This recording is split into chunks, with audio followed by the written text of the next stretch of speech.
I'm currently a 29-year-old woman and I used to do some street performing when I was low on money. At the time of this story, I was 25. I had recently lost a lot of weight and needed to save money for skin removal surgery, in addition to buying all new clothing and seeing a chiropractor because of the changes in my gait affecting my spine. Pro tip: losing weight is expensive as hell. I don't know why nobody warns you about that. This was a Friday night, and I was in a college town near the state university with a lot of bars and restaurants, because all of my clothes hung off of my body like a tablecloth. I was wearing a decorative scarf tied into a dress, and it was a little on the revealing side, but didn't look as sloppy as the rest of my clothing.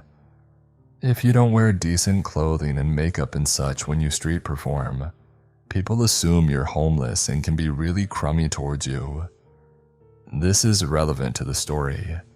So I was tuning up my guitar, sitting in a camping chair outside of a couple of bars, and at around 8:30 p.m., this beige SUV pulls up and parks in front of me. The guy driving it hopped out and approached me. He said, "Hey, do you want something to eat?" I said, "Nah, I'm okay, thanks though." He said okay and he got back into his car, but instead of driving away, he just sat there staring at me. I thought it was a little bit strange at the time, but I was focused on getting warmed up, so I didn't initially worry about it too much. I was only planning on staying out until about midnight, so I wanted to maximize my time. It was the end of dinner time and beginning of bar time rush, so it took me a while to realize the beige SUV was still there, and the guy was still sitting in the driver's seat looking at me. I'm pretty sure he didn't even pay the parking meter. At about 9:30, he hops out again and he said, "Hey, are you hungry yet?" I replied, "No, I'm okay, I ate before I came out here." "Come on, I want to give you something, but I don't have any cash, let me buy you dinner." This does happen. When someone who doesn't carry cash sees a street musician that they like, they will often offer to buy a snack and bring it to you. So I didn't find that strange. So I said, "Okay, sure, if you want to bring me a snack, that's cool." And he said, "Okay, come with me." No, I'm not leaving my spot here." He continued, "There's a really good restaurant I want to take you to, but it's too far to walk. We need to drive there." So I just said, "Sorry, I'm really not interested in going somewhere. I need to stay here and make some money tonight." And he pestered, "I thought you were hungry. Come on, let me buy you dinner." Me, starting to get frustrated at this point, bluntly said, "No, I told you I'm not actually that hungry. If you want to tip me with something other than cash, a slice of pizza from the place across the street, or a soda or a cigarette, that I'm fine with. But I'm not leaving my spot." Ever persistent, he goes, "No, I'm not going to buy you a slice of pizza.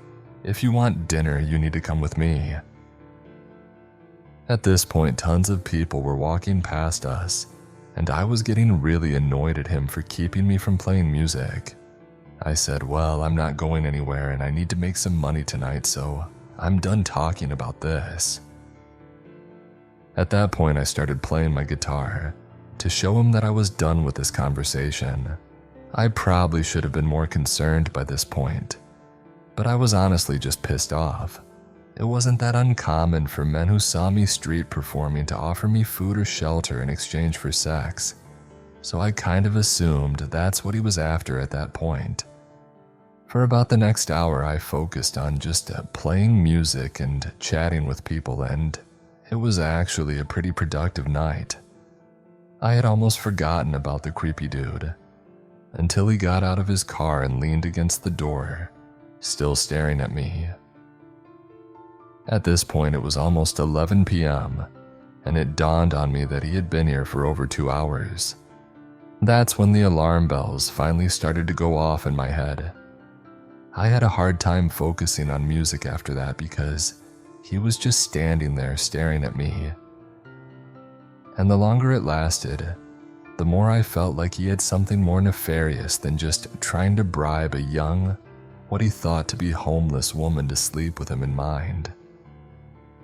At about 11:30, I realized I needed to do something sooner rather than later.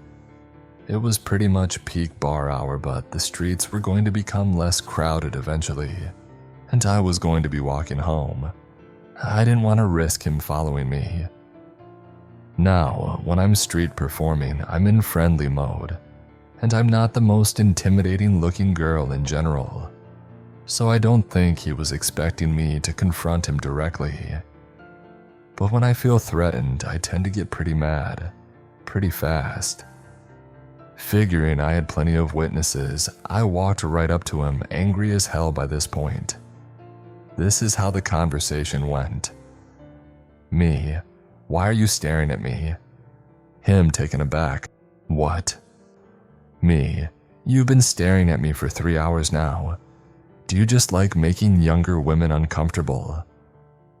I was mad, talking progressively faster and louder, and it was very clear that this wasn't going the way he expected it to. Him: No, I want to buy you dinner." Me: "So you're just waiting for me to get hungry enough to go get dinner with you when I've already said no several times? That's not being helpful, it's being creepy. I know there aren't any restaurants that are still open at 11:30 p.m. around here." "No, this one is, it's still open." Me: "I don't care if it's still open because I don't want to go anywhere with you, and I told you that. So why are you still here waiting?" Him: "No, you don't understand." He looked like he was racking his brain for an excuse. Me: "What? What am I not understanding about you staring at me for the last 3 hours?" Him: "No, you see, I'm an Uber driver." Of all the stupid excuses he could have picked, this was possibly the stupidest. Me pretending to understand. "Oh, okay, I get it. You've been waiting all this time for someone who ordered an Uber."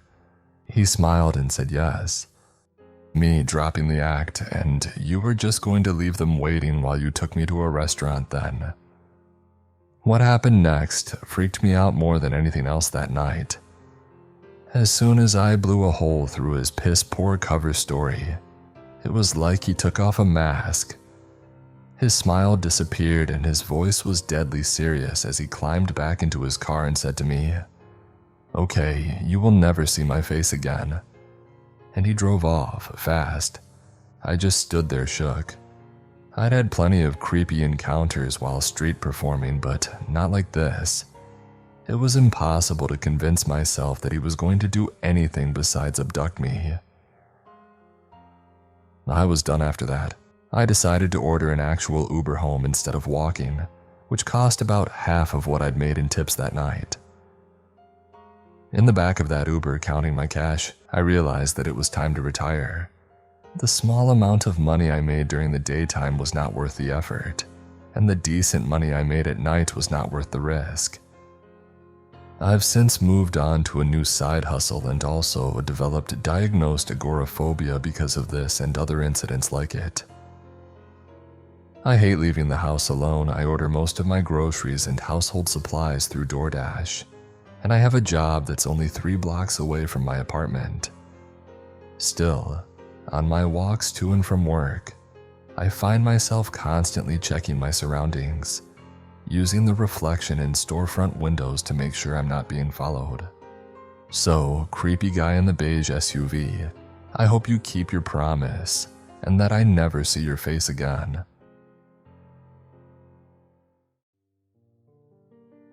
I'm aware that the title sounds like a horror movie or creepypasta, and if I hadn't lived it, I would think it was. This is one of many stories that I have from working night shift at a laundromat in a bad area, and it's definitely the freakiest. So for context, my mom took a job years ago at a local laundromat because we knew the owner and needed extra money. I was around 10 when she got the job, and she allowed me to come with her because she would give me a little allowance for helping her do small tasks. I ended up going with her every night for years, and as I got older, I mainly went to make sure my mom was safe, because I worried about her. We regularly dealt with angry customers refusing to leave, most of which were drunk or high, and we had to call the police a few times. My mom was always worried about me tagging along, but I insisted, and to this day I still can't say I regret it. A lot of good came out of it, mainly the work experience, and that made up for how intense it could be. I have a lot of interesting stories from that time, but this one takes the cake for the most horrifying, and it took place when I was about 12. Being the young and dumb kid that I was, I designated myself the job of chasing people off when it was closing time. We would have people parking behind the building pretty regularly, so I would walk to the side of the building and start yelling that they were now trespassing, and I'd call the cops if they didn't leave. I feel that this is important to bring up, because I now realize that I let any shady person hanging around the building at night know of my presence, and that's a dangerous thing to do when you're a 12-year-old girl. I was blissfully unaware that anything could happen to me, until one night when we showed up to find that the door lock had been broken. My mom had unlocked the building that morning, so it wasn't like this was a break-in attempt since it had been unlocked all day. We were a bit shaken up, but my mom texted her boss to let him know about it, and just told me to tell her if I saw anyone pull up. After about 30 minutes, I finished my few tasks and sat down to draw in my sketchbook. I had barely been sat down for a few minutes when I heard the door swing open, which startled me because normally people just knock when they see the very obvious closed sign. My mom noticed it too and yelled out that we were closed. I heard an older man's voice respond, explaining that he had just come in to use our drink machine. We normally let people in to use our snack and drink machines, so my mom told him he had a few minutes and went back into the closet to grab something. I was sat about 7 feet away from the drink machine, so I heard him walk up but didn't really pay much attention to him. I continued to draw until I started getting the feeling that someone was watching me, and I realized that I didn't hear this guy put any money in the drink machine. I nervously glanced to my left and saw a tall man in his mid-60s staring right at me with a big smile on his face. I jumped a little but forced an awkward smile back at him and directed my attention back to drawing. As soon as I did this, I heard what sounded like shuffling, and when I looked over again, he was closer. I didn't know what to do, so I tried to just not look at him, but every time I would look away, he would shuffle closer.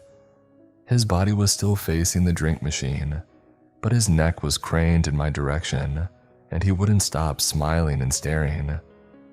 I began shaking and panicking, and my eyes were darting back and forth between him and the closet door, while I tried to plan a fast escape. I went to reach for my knife in my bag because I couldn't even imagine this man's intentions, and quickly realized that it was not there. I had left my knife at home when I needed it the most, and I was petrified. I decided to just stare back at him despite being terrified and trembling violently. And after what felt like eternity, he suddenly broke eye contact and yelled to my mom to have a good night before turning around and walking out. Relief hit me instantly, and I tried to calm myself down after what had just happened. I thought I was finally safe and started to get up to go splash some water on my face when I saw him sit down on the bench outside. Panic and dread hit me like a brick, and I sprinted into the closet to hide. I filled my mom in on everything, and she told me to run to the car and she'd get between me and him and pepper spray him if needed. I did as she told me and ran to the car, and as I passed him, he stood up and began walking toward the car. My mom yelled at him to get away from her car, and his reaction was to try to calmly start a conversation about the make and model while staring right at me.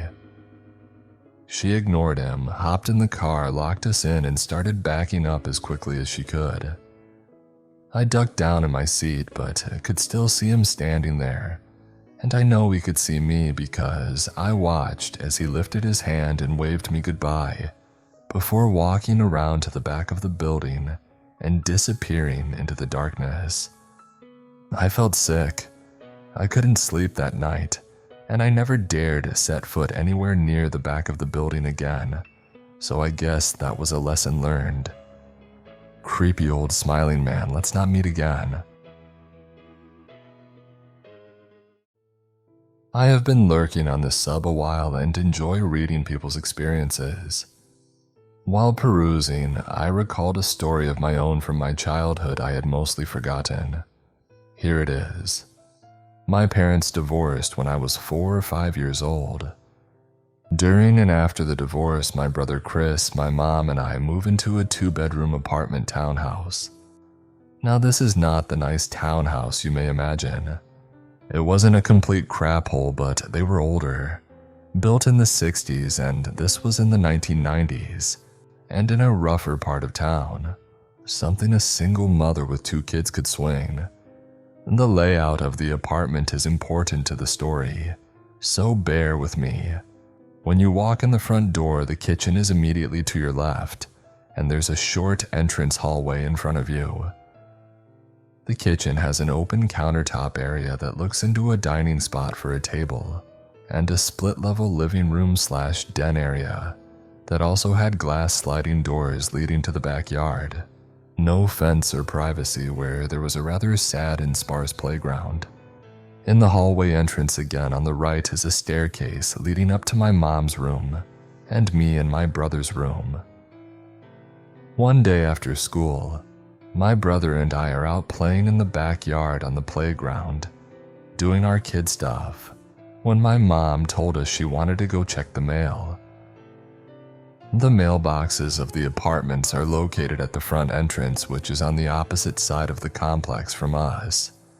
Naturally, me being 5 and Chris being 9, my mom didn't want to leave us alone, especially since it was about dark outside. We came inside and got ready to leave.